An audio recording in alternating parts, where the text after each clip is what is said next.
So I figured we can make a bunch of leaves, and that can be turkey feathers. And then maybe use googly eyes, and where did that rickrack go? And rickrack for the little gobbly thingy. What is that gobbly thing called? Do you guys remember? And then some of this for the actual turkey body, and instead of a flower, we can make the turkey body out of this. So I'm just doing 2 inches.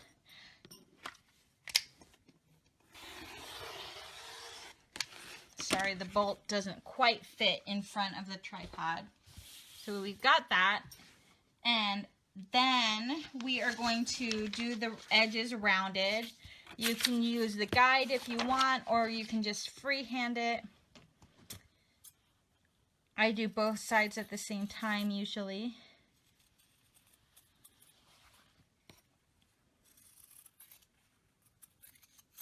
Okay. Then that's what it looks like. So let's sew around the long sides just like we did with the other one, and then we'll come back and we'll get the feathers and the little turkey body, and we'll get that all set up. You can use any fabric you want. It's a super easy tutorial. We're gonna just start at one end. Just put it in. We're just gonna use a basic straight stitch. And then we're doing this part right now where we just sew around the edge, and then we're going to add a little turkey part. Okay.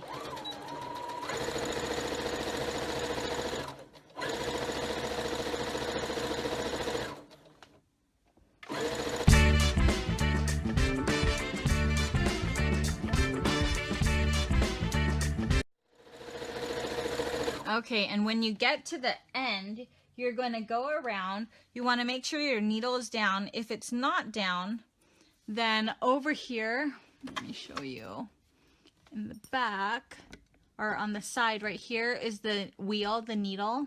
So if it stops in the up position, you can just make it go down by turning the hand wheel, and that way it will hold your fabric in place while you're turning it around. Okay, so we've got it down, and we're gonna kind of turn as we go. Like when you get to this point, you might want to even pick up the presser foot and turn it manually like that.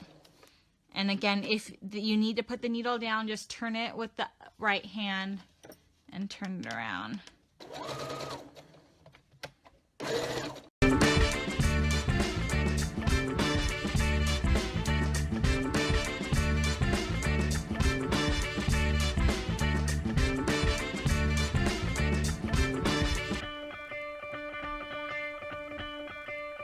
So we have the stitches on. We're going to find the middle. We're going to mark it with a pin. We're going to cut the feathers. So I just grabbed some fall color scraps, and then we're going to cut the feathers out. You could do it, you can use the pattern and use the leaf patterns, or you can just freehand it. I think I'll freehand it. It does not matter if it's all the same size. It'll be good and cute, like a little turkey. Let's just cut some feathers out. So you just kind of cut a little leaf type of shape. And if you've got something that's rolling on you like that, you can iron it, but I don't have my iron plugged in, so I'm just gonna cut it smaller. That works too, right? So if this is the top, let's start our turkey around here. We can always move things, but we're just gonna cut the feathers out.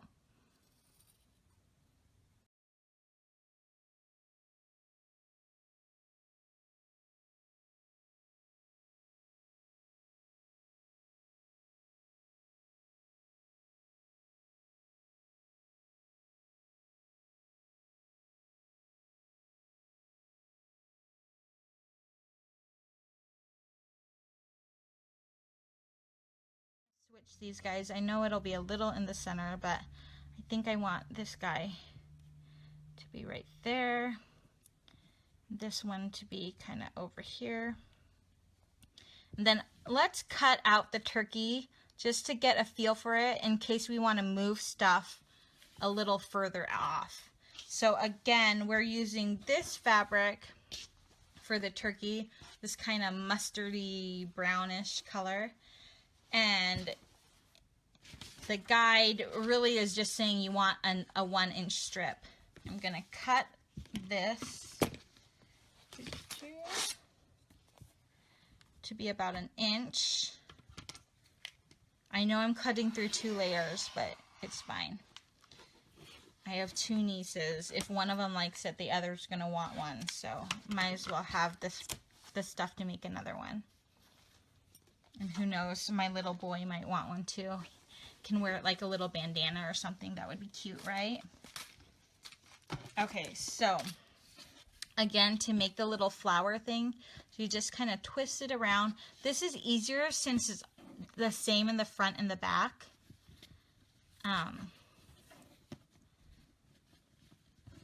And then, so if that is our turkey, it's going to take up about that much. That's a pretty good. And then I got these googly eyes, and then this for whatever that gobbly thing is. Do you guys know what it's called? I feel like every Thanksgiving I learn what it's called and then I forget. So we're going to set this aside. I'm going to kind of smooch it in a little bit more. Put this red right there. And then I'm going to do our layers. So let's do these layers. And it's okay if they hang off a little bit. It's no big deal. And then let's sew the first, oh yeah, a waddle. That's right. Sew the first layer down. And then we'll come back and pin the rest and sew that down. Okay. So I'm not going to bother going over every little thing. I'm just kind of go over it. Remember, scrappy headbands, not perfect. And we're going to put another layer of feathers on top of this layer anyways. So I mostly am just going to kind of go around like that. Okay, so we are going to sew that on. Again, we're just kind of turning it. And turn it.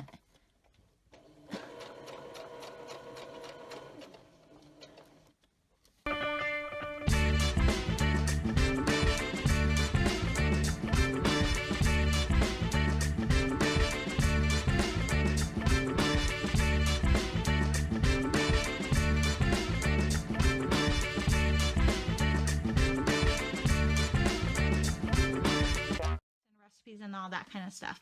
Okay, so that's our first layer. Let's go back to the table and we can get the second layer of feathers on. And do you see how it's not perfect?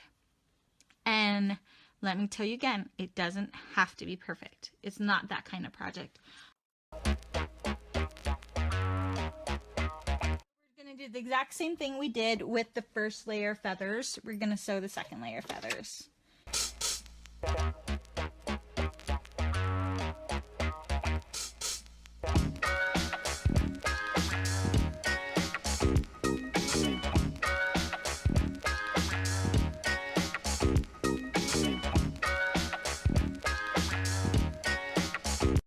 We're going to make the rosette right there in the middle.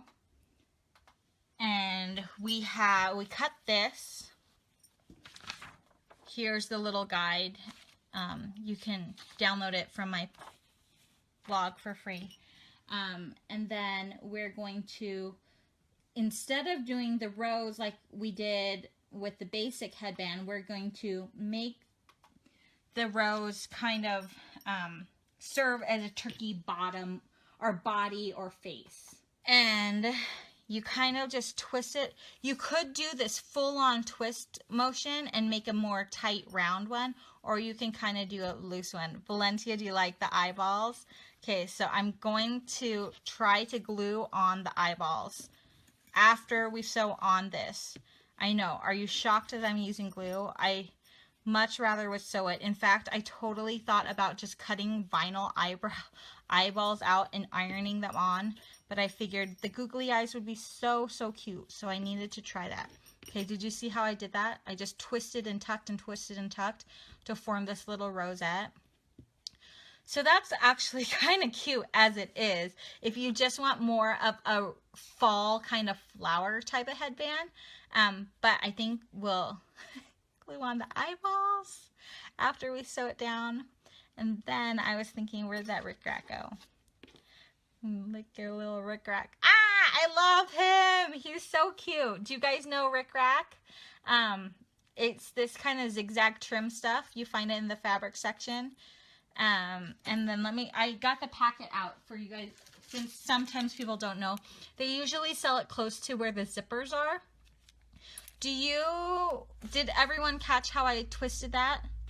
I really like how it looks, so I don't want to do it again, but I'll do it on a separate piece. Let me pin this one down because I think it's a good,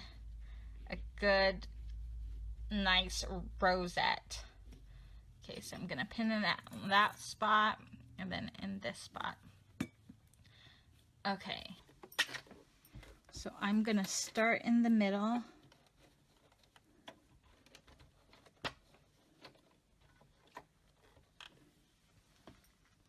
Get my pin tray. It's a little thick, so you kind of want to sew a little slower. Just kind of lift the presser foot while the needle's down and kind of turn the fabric. I'll show you again in a second. Just sew a couple spots, lift it, turn. The more you sew, the flatter it'll be, so it just kind of depends if you like the more poofed look or if you like it to have more of a clear spiral structure.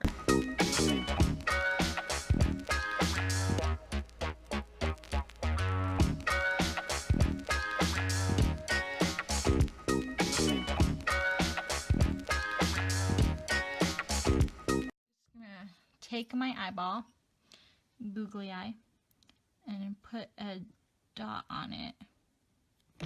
This is, I can feel the glue like going down towards the bottle tip.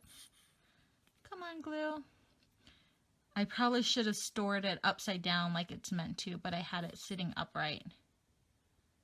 Okay, there it is.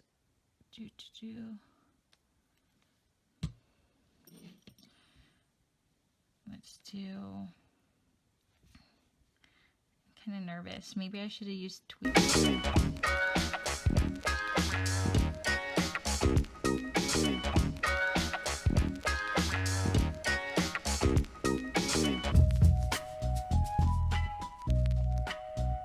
Thinking like right here. Let's try that first and see what we think.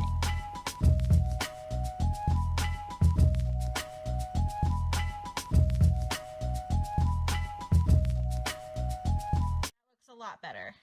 This one I've been manhandling too much, so let me trim it up a little bit. Actually, do you guys know this trick to flame the rickrack so it doesn't unravel? You can do it to ribbon also. We still might cut a new one, but this way we won't keep on unraveling it. Okay, a long bake. And I'm not sure if under is gonna work. Well, maybe it'll work on if I put it on this side. Okay, put that on that side. And I think the long beak is kind of goofy in a good way.